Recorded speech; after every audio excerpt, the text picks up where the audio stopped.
नमस्कार, जय हिंद, वंदे मातरम। दोस्तों, आप सभी का बहुत बहुत स्वागत है आपके अपने YouTube परिवार राजस्थान क्लासेस पर। देखिए दोस्तों, अपना जो कल पार्ट फर्स्ट हो गया था, आज पार्ट सेकंड 2000 प्रश्नों का पार्ट सेकंड मतलब कि दूसरी वीडियो आ चुकी है।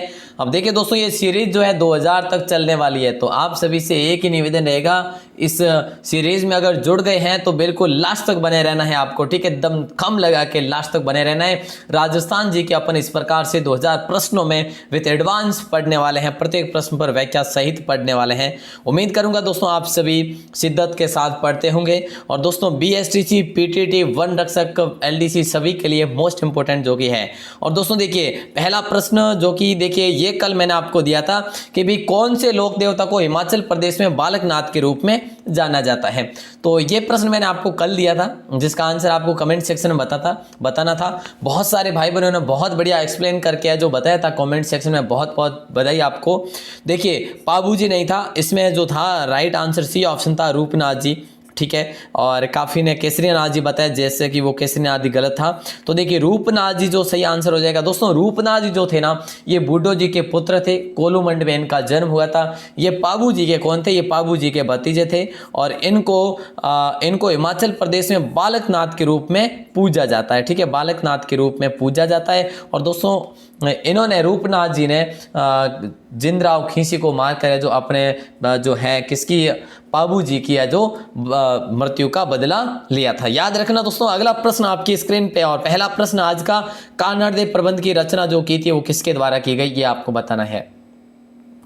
देखिएगा, कानड़देव प्रबंध की रचना जो है किसके द्वारा, मूणोत नैणसी, हमीर या फिर पद्मनाभ या कुंभा।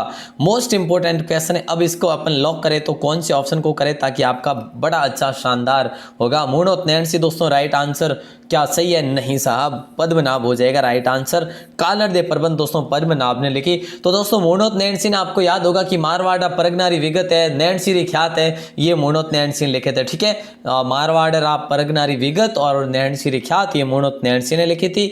बाकी दोस्तों जो कानड़देव प्रबंध जो है ये पद्मनाभ की है, ठीक है। नेक्स्ट क्वेश्चन है कि पन्नादाय ने मेवाड़ के किस राजकुमार की रक्षा की थी। दोस्तों आज के प्रश्न जो है ना हिस्ट्री से संबंधित है, ठीक है। और यहाँ पर जो है ना दोस्तों, देखिए मैं आपको पहले ही बता दूं कि आपको एडवांस बताऊंगा वो नया होगा, और जो क्वेश्चन है आपके लिए बहुत आसान होने वाला है। पन्नादाय ने मेवाड़ के किस राजकुमार की रक्षा की थी दोस्तों? तो राइट आंसर सभी का हो जाएगा सर, यहाँ पर तो बी ऑप्शन हो ही जाएगा कि भाई उदयपुर होगा ही होगा, ठीक है। चलिए, तो दोस्तों अगर पूछा जाए कि उदय सिंह, दोस्तों ये उदय सिंह की रक्षा की ना दोस्तों, कब की? 1536 में उदय सिंह की रक्षा की। ये रक्षा की बात हो रही है यहाँ पे। उदय सिंह की रक्षा की थी 1536 में। अपने पुत्र चंदन का बलिदान दे दिया था पन्नाधाय ने दोस्तों, याद हो तो। और चंदन को किसने मारा था? बनवीर ने मारा था, ये दासी पुत्र था। और दोस्तों उदयपुर को, उदय सिंह को सुरक्षित कुंभल में ले गई थी ये पन्नाधाय, और वहां पर किसने जगह दी थी? आशा देवपरा ने, जो कि किले का जागीरदार था, उसने जो शरण दी थी दोस्तों। अच्छा क्वेश्चन था यहाँ पर। अगला क्वेश्चन है, एकलिंग महामत्य के लेखक जो थे ना वो कौन थे दोस्तों? एकलिंग महामात्य दोस्तों, इसमें काफी भाई बहनों के लिए जो है ना ये कंफ्यूजन वाला प्रश्न होता है। एकलिंग महामात्य, तो यहाँ पर राइट आंसर दोस्तों बहुत ही आसान प्रश्न है, महाराणा कुंभा को अपन यहाँ पर लॉक कर देंगे। सी ऑप्शन सभी का सही आंसर हो जाएगा। ये प्रश्न मोस्ट इंपोर्टेंट है, इसको लॉक कर देना, ठीक है। चलिए अगला प्रश्न आया, महाराणा कुंभा का राज्यारोहण कब होता है दोस्तों? ये आपको बताना है। महाराणा कुंभा का राज्यारोहण जो होता है, या फिर आप कह सकते हैं कि राज्याभिषेक, या फिर आप कह सकते हैं कि ये राज्य की गद्दी पर कब बैठे, तो दोस्तों इसका आंसर जो है 1420 तो होगा ही नहीं होगा ना दोस्तों। 1437 या 33, इन दोनों में से क्या हो जाएगा? तो यहाँ पर जो है राइट आंसर 1433 हो जाएगा दोस्तों। C option is the correct answer, ठीक है। और दोस्तों कुंभा जो है ना, ये इनके बारे में दोस्तों बात करें तो बिल्कुल जो है आपको याद रखना है, ठीक है ना। और दोस्तों चित्तौड़गढ़ के आधुनिक निर्माता भी इन्हें कहा जाता है, याद रखना है आपको। इनसे संबंधित बहुत सारे प्रश्न आने वाले आगे। भारतीय मूर्ति कला का विश्वकोश कहां पर स्थित है दोस्तों? कितना इंपॉर्टेंट क्वेश्चन है, क्वेश्चन को घुमा के पूछ लिया है आपके लिए। भारतीय मूर्ति कला का विश्वकोश जो कहा जाता है, भीलवाड़ा में जो है, या भरतपुर में है, या फिर जोधपुर में, या चित्तौड़गढ़ में है? तो दोस्तों आपको पहले तो ये पता होना चाहिए कि भारतीय मूर्ति कला का जो विश्वकोश है वो किसे कहा जाता है। तो सभी को पता होना चाहिए कि भाई विजय स्तंभ को कहा जाता है? विजय स्तंभ को कहा जाता है दोस्तों, सभी को बताए। इसका निर्माण कराया था दोस्तों किसने कराया, इसके बारे में आगे बात करते हैं, क्वेश्चन आ जाएगा, ठीक है। और दोस्तों इसी विजय स्तंभ के वास्तुकार की हम बात करें कि भाई वास्तुकार कौन हुए थे, तो दोस्तों वास्तुकार हुए थे जैता। जैता तो था, कौन था, जैता व्यक्ति था, और इसके बेटे कौन थे, नापा, पोमा और पूंजा, तीनों इसके पुत्र थे। देखिए जैता, नापा, पोमा, पूंजा, ठीक है, याद रखना है, जैना पोपू, ठीक है, या फिर कह सकते हो जैता, मापा, पोमा, पूंजा, क्लियर ना। और दोस्तों ये जो है ये तो आप सभी को पता है कि भाई चित्तौड़गढ़ में है, इसको कोई नहीं रोक सकता। अगला प्रश्न है, राजस्थान में कीर्ति स्तंभ कहां पर स्थित है दोस्तों? अब इससे आसान क्या होगा मेरे भाई साहब, देखिए राजस्थान में कीर्ति स्तंभ कहां पर स्थित है, तो सवाई माधोपुर नहीं होगा, चित्तौड़गढ़ हो जाएगा, बी ऑप्शन सही आंसर हो जाएगा। बहुत ही अच्छा क्वेश्चन है ये भी, ठीक है। और अगला प्रश्न है, किस शासक ने कीर्ति स्तंभ और विजय स्तंभ का निर्माण करवाया था दोस्तों? जिससे मैं कह सकता हूं कि चित्तौड़गढ़ का आधुनिक निर्माण करता जिसे कहा जाता है, चित्तौड़गढ़ का आधुनिक, दोस्तों चित्तौड़गढ़ का आधुनिक निर्माण करता कह सकते हैं, ठीक है। तो राइट आंसर क्या हो जाएगा, जल्दी बताइएगा।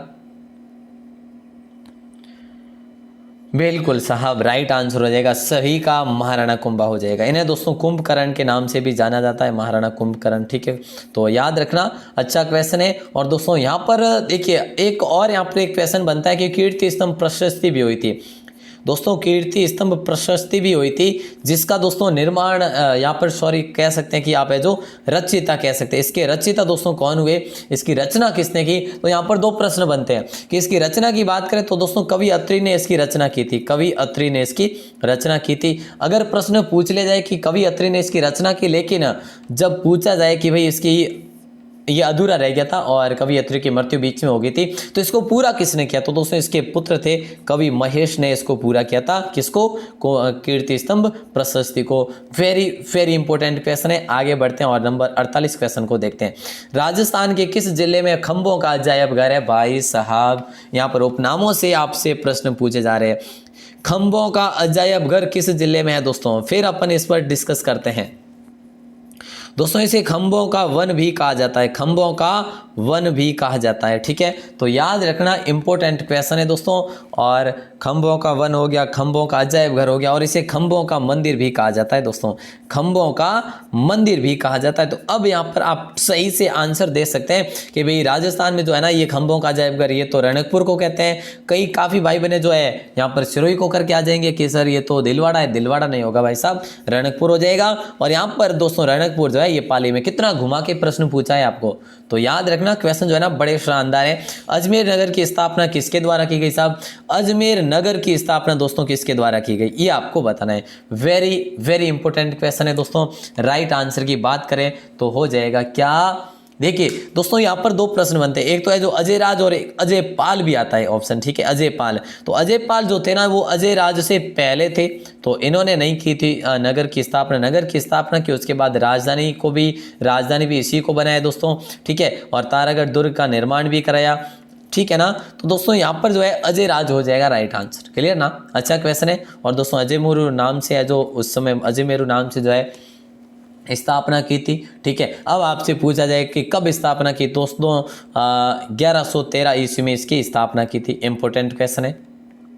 और दोस्तों इसी का पुत्र हुआ था, अजय राज का पुत्र हुआ था, जिसका अजय राज जिसका पुत्र हुआ था उसका नाम था अर्णोराज दोस्तों। और अर्णोराज ने, आपको याद होना चाहिए कि अर्णोराज ने आना सागर झील का निर्माण करवाया था, मोस्ट इंपोर्टेंट क्वेश्चन है दोस्तों। और अब आना सागर का निर्माण कराया, तो आना सागर कहाँ पर है? अजमेर में है। ऐसे प्रश्नों को दोस्तों इस प्रकार से घुमा लिया जाता है कि आपको याद रखने योग्य। मैं यहाँ पर 2000 प्रश्नों की जो सीरीज करवाने वाला हूँ आपके लिए इसको इतनी जो है निचोड़ और पोस्टमार्टम करके जो करवाने वाला हूं, अब आपको यकीन करना है कि आप लास्ट तक बने रहते या नहीं। मोहम्मद गौरी की पराजय का वर्णन किस कवि ने किया था दोस्तों? मोहम्मद गौरी की पराजय का वर्णन जो किया ना अमीर खुसरो ने, उत्बी ने, चंदवरदाई ने या फिर मिनहाज मिराज ने। दोस्तों मोहम्मद गौरी की पराजय का वर्णन तो कौन कर सकता है? चंदवरदाई कर सकता है, ठीक है, क्योंकि देखिए सामने वाला कौन था, मोहम्मद गौरी के सामने कौन था दोस्तों, सभी को पता है पृथ्वीराज तरते था। तो पृथ्वीराज तरते का जब फर्स्ट में जो 1191 में जिसमें जीत हुई थी और मोहम्मद गौरी की हार हुई थी, हार का वर्णन जो चंदवरदाई ने किया था दोस्तों, किस में किया था? पृथ्वीराज रासो में किया था दोस्तों। पृथ्वीराज रासो जो पुस्तक इनके द्वारा लिखी गया, ग्रंथ इन्हीं के द्वारा लिखा गया, अगला प्रश्न है, देखिए भारत का अंतिम हिंदू शासक जो था वो कौन था दोस्तों।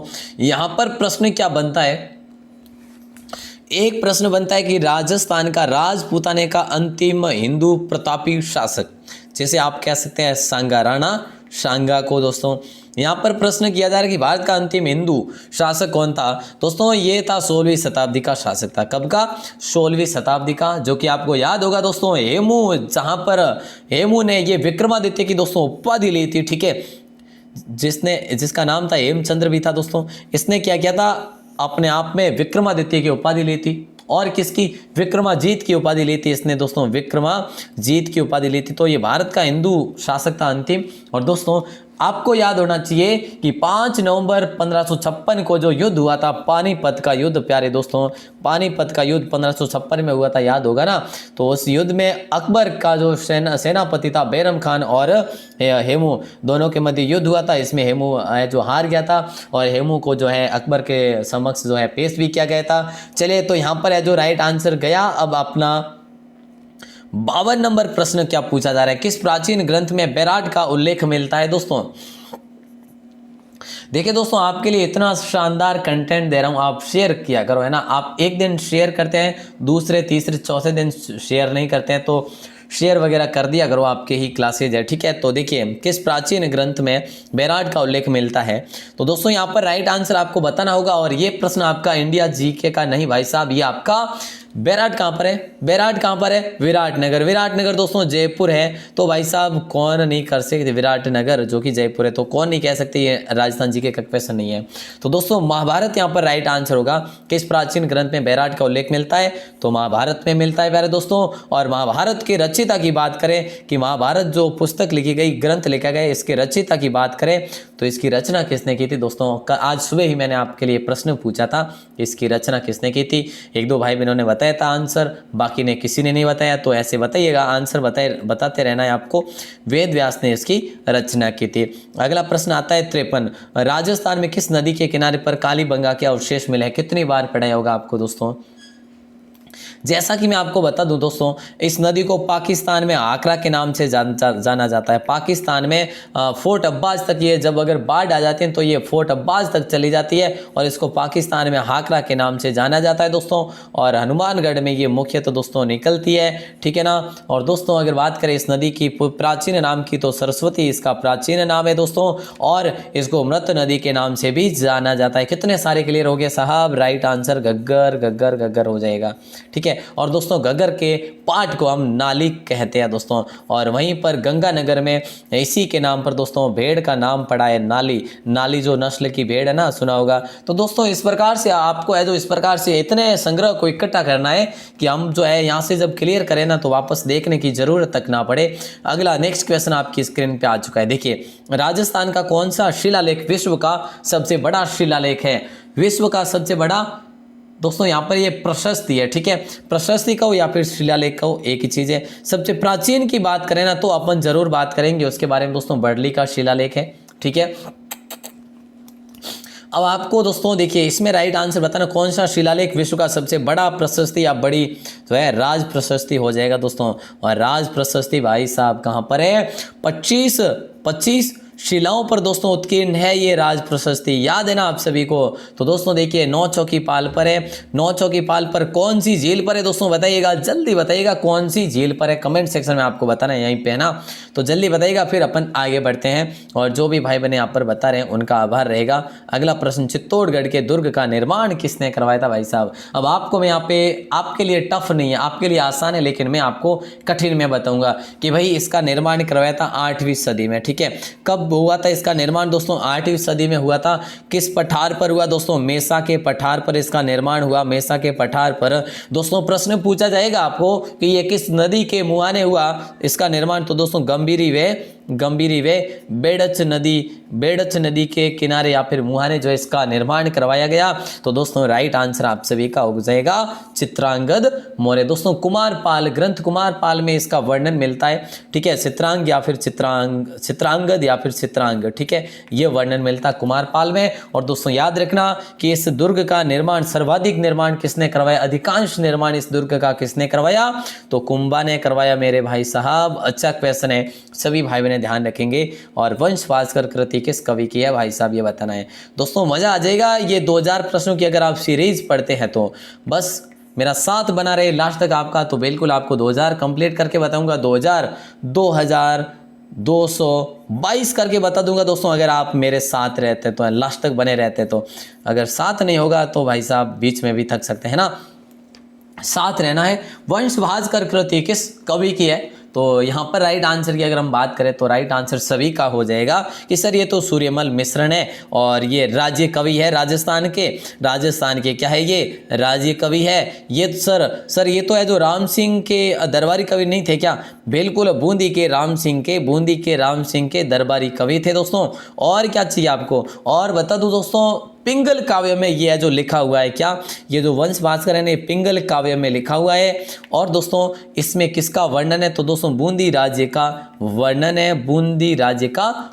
है। और क्या चाहिए साहब, अब आपसे पूछा जाएगा कि वंश भास्कर इसको कंप्लीट किसने किया, पूर्ण किसने किया, तो दोस्तों इस जो है ना सूर्यमल मिश्रण, इसका दत्तक पुत्र हुआ था, दत्तक पुत्र जिसका नाम था मुरारी दान मेरे दोस्तों, मुरारी दान ने इसको कंप्लीट किया था। अब और क्या चाहिए बताइए।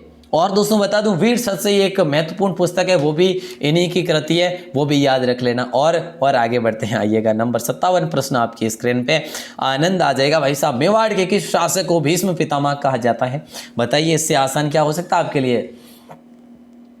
मेवाड़ के किस शासक को भीष्म पितामह कहा जाता है, राणा सांगा को, छूड़ा को, या फिर राणा कुंभा को, या फिर राणा हमीर को। दोस्तों छूड़ा ने राणा क्यों नहीं लगाया, क्योंकि इनको एक उपाधि मिल चुकी थी कि भाई ये तो भीष्म पितामह है। मेवाड़ के कहो या फिर राजस्थान के कहो दोस्तों, राजस्थान के भीष्म पितामह या फिर राजपूताना के भी कह सकते हो, ठीक है दोस्तों। छूड़ा को कहा जाता है, ठीक है। तो छूड़ा को दोस्तों क्यों कहा जाता है, ये सभी को बताया ना, इस बात से सभी है जो वाकिफ है ना, कि इन्होंने अपने पिता लाखा का विवाह करवा दिया था। देखिए माना जाता है कि नारियल जो आया था वो छूड़ा के लिए आया था, ठीक है, लेकिन छूड़ा ने उसका इनकार किया और लाखा ने उसको दोस्तों बिल्कुल है जो स्वीकार किया। लाखा ने विवाह किया किससे, राव छूड़ा थे दोस्तों, कहाँ के, राव छूड़ा जोधपुर के थे, और उनकी पुत्री का नाम था हरकूबाई, ठीक है ना, हरखाबाई उसका नाम था, किसका, राव छूड़ा की पुत्री का नाम था हरखाबाई, और हरखाबाई से विवाह किया था राणा लाखा ने दोस्तों, राणा लाखा ने। और राणा लाखा और हरखूबाई की कोख से जो दोस्तों, हरखूबाई की कोख से जो मोकल हुआ था, ठीक है, और मोकल यहाँ का शासक बना था। जबकि ये छूड़ा जो है, ये राणा छूड़ा कहो तो भीष्म पितामह कहो, ये है जो ताउम्र कुंवारा रहा और दोस्तों मेवाड़ की सेवा की। अच्छा क्वेश्चन था यहाँ पर, और 58 नंबर प्रश्न आपकी स्क्रीन पे आ चुका है, जल्दी जवाब दीजिएगा। किस राज्य ने सबसे पहले मुगलों के सामने समर्पण और उसका सहयोग किया दोस्तों, क्वेश्चन तो बड़ा शानदार है। किस राज्य ने सबसे पहले मुगलों के सामने समर्पण और उनका सहयोग किया, राजस्थान की बात कर रहे हैं भाई साहब, राजपूताना की बात कर, राजपूताना का ऐसा कौन सा शासक था दोस्तों, तो यहाँ पर अपन लॉक करेंगे कि भाई आमेर। तो दोस्तों आमेर, ओके साहब आमेर, ठीक है, आमेर को अपन यहाँ पर ले जाते हैं, पोस्टमार्टम करते हैं। आमेर का दोस्तों कौन था, वो था भारमल, ठीक है साहब भारमल कौन था दोस्तों, कछवाहा था ये भारमल, ठीक है, कौन था, कछवाहा था भारमल। दोस्तों इस भारमल को आपको पता है क्या कहा जाता है, इस भारमल को दूसरे नाम से बिहारी मल कहा जाता है, बस बिहारी मल, बिल्कुल साहब, इसको बिहारी मल भी कहा जाता है। इसने अपनी पुत्री का विवाह करवाया था दोस्तों, हरकूबाई का विवाह, ठीक है, वो हरकाबाई अलग थी, ये हरकूबाई का विवाह, और हरकूबाई बाद में जो है इसका नाम जोधाबाई हुआ था दोस्तों, याद हो आपको तो, ठीक है। तो ये हरकूबाई का विवाह दोस्तों, हरकूबाई का विवाह करवाया था अकबर से, है ना। चले तो दोस्तों ये कब हुआ, ये अपन आगे बढ़ते हैं, आइएगा मेरे साथ जुड़िए रहिएगा, आगे बढ़ते हैं। ऐसा क्वेश्चन आ जाएगा, किस तिथि को होड़ा सम्मेलन हुआ था दोस्तों, एक होड़ा सम्मेलन हुआ था दोस्तों, सभी राजपूत राजा कि भाई हम एक ही छत के नीचे, मतलब कि एक ही जाजम पे आ जाए, मतलब सब एकत्र हो जाए, मराठों को यहाँ से भगा दे दोस्तों। यहाँ पर जो है आपको ध्यान रखना है कि होड़ा सम्मेलन इस हेतु हुआ था, सभी राजपूत राजा एकत्र हुए कि भाई मराठाओं को यहाँ से भगाना है। मुख्य तो जो थे उदयपुर के और जयपुर के राजा थे, उदयपुर और जयपुर के राजाओं ने, दोनों ने मिलकर है जो बिल्कुल भूमिका निभाई थी। और राइट आंसर दोस्तों 17 जुलाई की बात है भाई साहब, कब की है, 17 जुलाई की दोस्तों। कहीं पे डेट आपको 16 जुलाई भी देखा मिलेगा, लेकिन याद रखना 17 जुलाई है। 1734 बताने वाले मेरे हर भाई हर बहन सही आंसर कर रहे हैं, बहुत बढ़िया दोस्तों। अब आपसे पूछा जाएगा कि ये ओरडा सम्मेलन हुआ था ना, आज के दिन ये ओरडा कहाँ पर है मेरे दोस्तों, तो याद रखना ये आज के दिन ओरडा है भीलवाड़ा में, राजस्थान के मैनचेस्टर में है ये वाला ओरडा। ठीक है, हो गया क्लियर। नंबर 60 क्वेश्चन, बीकानेर राज्य की स्थापना किसने की थी भाई साहब। अब यहाँ पे दो प्रश्न बनते हैं, मैं आपसे ये नहीं पूछूंगा कि किसने की थी, मैं आपसे ये पूछूंगा कि बीकानेर राज्य की स्थापना कब की थी दोस्तों, कब की थी। आपसे मैं ये पूछ रहा हूँ दोस्तों, आपको बताना है कि देखिए 1488 होगा या 1465 होगा या फिर 1485 होगा या फिर है जो 1400 अपन यहाँ पर कर लेते हैं 60 होगा। तो दोस्तों ऐसे में आपको याद रखना है कि बीकानेर राज्य की स्थापना कब पूछा जा रहा है। ठीक है, तो बीकानेर राज्य की स्थापना अगर आपको पूछा जाए ना तो दोस्तों 1488 कर लेना, राज्य की स्थापना पूछी जा रही है। ठीक है, राज्य की स्थापना यहाँ पर पूछी जा रही है, सभी को पता है कि भाई बीकानेर की थी, क्लियर है। ठीक है, तो दोस्तों देखिए स्थापना की थी बीकानेर किसकी, बीकानेर राज्य की 1488 में। अब यहाँ पे 1465 दोस्तों क्या है, यहाँ पर 1465 में राठौड़ वंश की नींव डाली थी भाई साहब, राठौड़ वंश की नींव डाली थी। तो यहाँ पर जो है ना हमें दोनों तिथियां जो है यहाँ पर कंफ्यूज करती है, याद रखना घुमावदार प्रश्न है, थोड़ा सा उल्टा घूम रहा है ना। चलिए 180 डिग्री में घूम रहा है। नंबर 61 आपकी स्क्रीन पे जल्दी बताइएगा, जोधपुर राज्य की स्थापना कब की गई दोस्तों। पता है, मैं जानता हूँ सभी को पता है कि भाई कब की गई। दोस्तों अगर आपको डेट भी दे दी होती ना तो भी आप बता देंगे, क्योंकि ये प्रश्न अपन ने बहुत बार पढ़ लिया। 12 मई की बात है दोस्तों, कहीं पे आपको 13 मई भी देखने को मिलेगी, लेकिन दोस्तों 12 मई है जो अभी तक सही है। वैसे डेट तो अभी तक आई नहीं है कोई एग्जाम में, ठीक है, तो दोनों चीज़ों का ध्यान रखेंगे। 12 मई दोस्तों, 12 मई 1459 में। ठीक है, तो यहाँ पर जो है दोस्तों इसी दिन मेहरानगढ़ मयूरध्वजगढ़ दुर्ग की नींव रखी थी दोस्तों, जोधपुर की। अब यहाँ पर दोस्तों किसके द्वारा रखी गई ये अपन आगे बात करते हैं। ठीक है, अगला प्रश्न नंबर 62, जोधपुर राज्य की स्थापना किसके द्वारा की गई। देखिए दोस्तों आज जो है ना अपना आज लगभग जो है इतिहास से जो रिलेटेड जो प्रश्न बनते हैं ना वो अपन कंप्लीट कर ही लेंगे। ठीक है ना, तो आगे बढ़े दोस्तों। जोधपुर राज्य की स्थापना राव बीका ने नहीं, जोधा ने कर दी थी। बी ऑप्शन सभी का राइट आंसर हो जाएगा, है ना। बहुत अच्छा प्रश्न है दोस्तों। और करणी माता की सहायता से, ठीक है, करणी माता की सहायता से और आशीर्वाद से इन्होंने यहाँ पर है जो नींव रखी थी दोस्तों। ठीक है, और अगला प्रश्न आपकी स्क्रीन पे है दोस्तों। देखिएगा उस पहाड़ी पर चिड़िया टूक महाराज जी थे, ठीक है, और उनका वहाँ पर धूणा था, उन्होंने वहाँ से धूणा उठाया और उसके बाद वहाँ पर उस दुर्ग का निर्माण हुआ था। याद रखना ये चीज़ भी। ठीक है, बहारमल ने अपनी पुत्री जोधाबाई का विवाह, इस जोधाबाई का नाम दोस्तों क्या था, हरकूबाई था। ठीक है, याद रखना हरकूबाई था, ये बहारमल की पुत्री थी। बहारमल को दोस्तों बिहारी मल के नाम से जाना जाता है।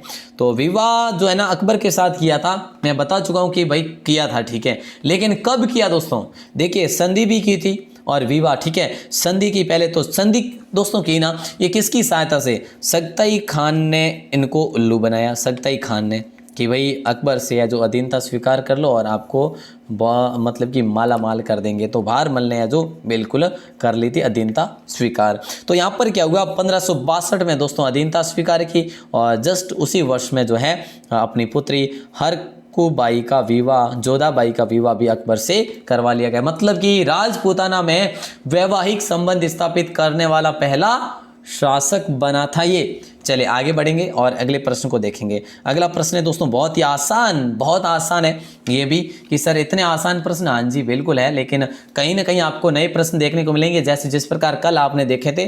तो देखिए, एक मुट्ठी भर बाजरे की खातिर में हिंदुस्तान की बादशाहत खो देता, किस शासक ने ऐसा कहा था। हुमायूं ने नहीं कहा, बाबर ने भी नहीं कहा, शेरशाह सूरी ने कहा। दोस्तों ये शेरशाह सूरी कौन था, ये एक अफगान शासक था। ठीक है, ये हुमायूं से लड़ा था, अफगान शासक था दोस्तों, याद होना चाहिए आपको। ये दिल्ली पर इसका उस समय शासन था दोस्तों। ठीक है ना, इसने मालदेव को हराया था और मालदेव को हराकर दोस्तों क्या कहा था कि एक मुट्ठी भर बाजरे की खातिर में हिंदुस्तान की बादशाहत कभी की खो देता। तो वैसे बहुत मुश्किल से जीता था वो, बहुत मुश्किल से जीता था मालदेव के सामने।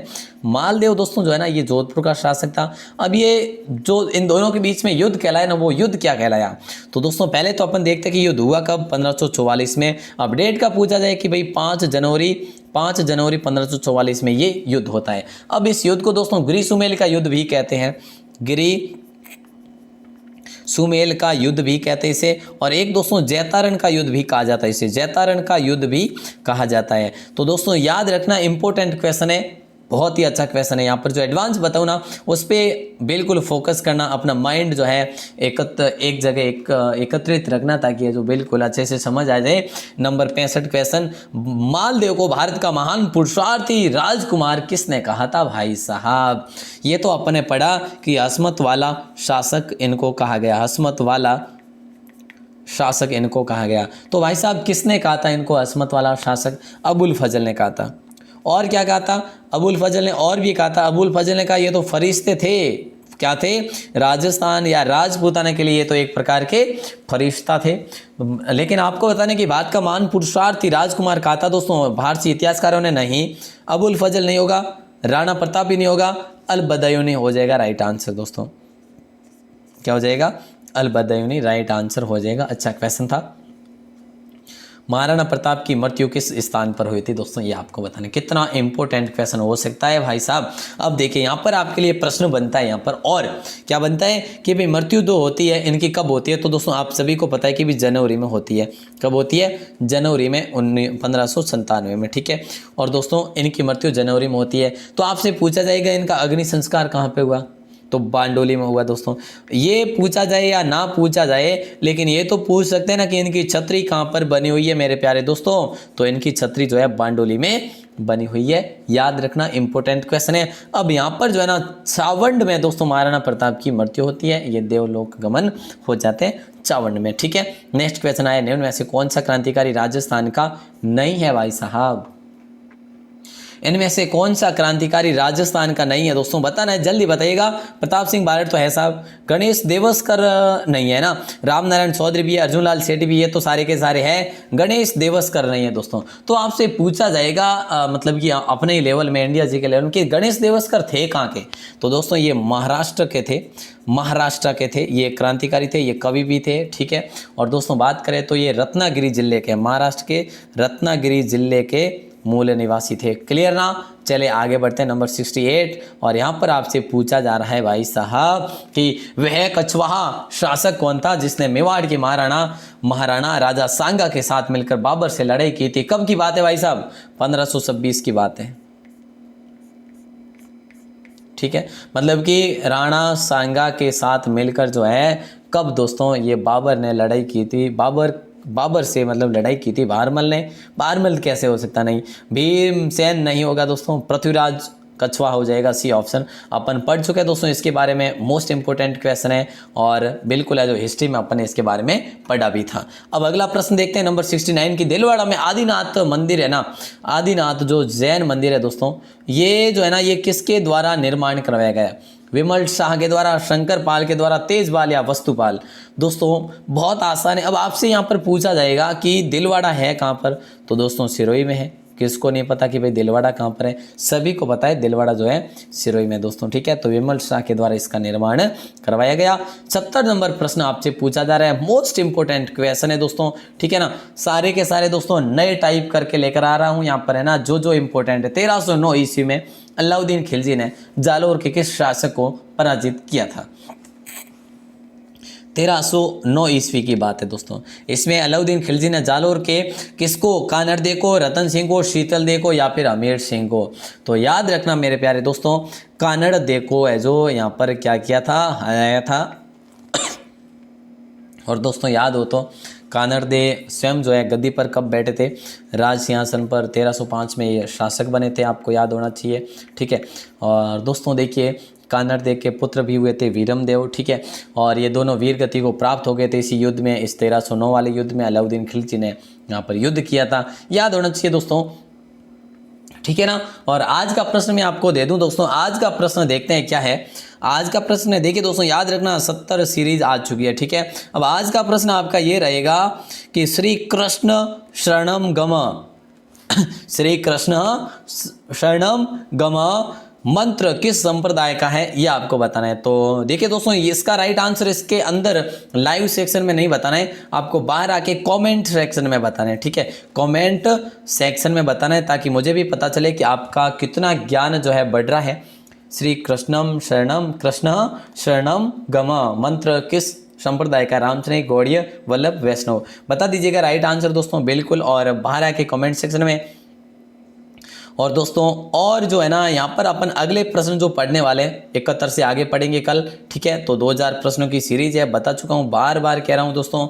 और वीडियो को आप शेयर करेंगे, इतनी आपके लिए दोस्तों यहाँ पर 1 भी रुपया नहीं लग रहा, आपका कोई पैसे लग रहे क्या, कोई कुछ भी नहीं लग रहा। और फिर भी आपके लिए दोस्तों 3 क्लासें आपको दे रहा हूँ डेली सॉरी। तो आपको शेयर वगैरह करना चाहिए, आपकी क्लासेज है दोस्तों। देखिए अगर आप सहयोग बनाए रखेंगे तो बिल्कुल मेरा भी हौसला बनेगा कि आप सभी सहयोग कर रहे हैं तो मैं भी आपको बिल्कुल कंटेंट दूं। दोस्तों आप सभी का आभार। क्लास अच्छी लगी हो तो बाहर कमेंट सेक्शन में फीडबैक ज़रूर देना। और दोस्तों बता दूं यहाँ पर जो है ना इस प्रश्न का राइट आंसर ज़रूर बता दीजिएगा कि जो मैंने जो क्वेश्चन लास्ट में दिया, डेली इस प्रकार का क्वेश्चन भी होगा। डेली 6 बजे क्लास होगी। जो भी इस क्लास में भाई बने नए जुड़ रहे हैं टेलीग्राम को ज्वाइन कर लेना, चैनल को सब्सक्राइब कर लेना। और दोस्तों सुबह 9 बजे भी क्लास होती है, एक जो है अभी 6 बजे हो रही है, ये भी क्लास है ही है। और अब इसके बाद जो है 8:40 पर एक और क्लास होगी, उसमें भी आपको पधारना है। तो मतलब कि 3 क्लास आपकी हो रही है दिन में। सभी का आभार, सभी का धन्यवाद। जय हिंद, वंदे मातरम।